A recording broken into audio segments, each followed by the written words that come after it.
A small gathering of protesters outside Fort Wayne's federal building today demanding Republican Congressman Jim Banks resign because they say he was complicit in his support of election falsehoods claimed by President Trump. They believe he and other supporters of the president should accept some blame for what happened yesterday. ABC 21's Vince Levergine joins us with reaction from the congressman. Vince. Krista, Congressman Banks says the protest involving about a dozen people in Fort Wayne called for him to step down was, quote, laughable. As for yesterday's violence, he calls that sickening. After rioters stormed Capitol Hill Wednesday, breaking windows to get inside,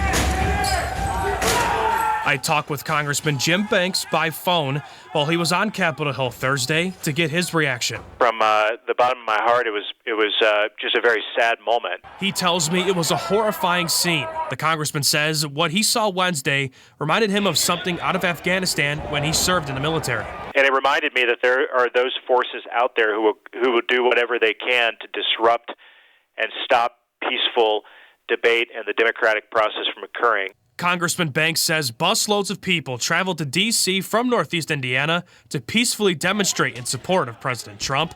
He says that's what the event should have been about. Instead, it turned into this.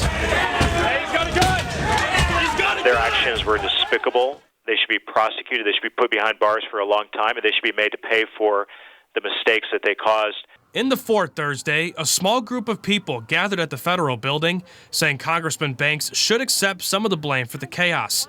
They held signs calling on him to resign. Well, it's laughable. I mean, I was just reelected overwhelmingly with over 2/3 of the votes in the 3rd District of Indiana to continue to represent our district for another 2 years. As I understand it, there were 10 or 12 protesters at my district office today calling for me to resign. Obviously, I'm not going to do that.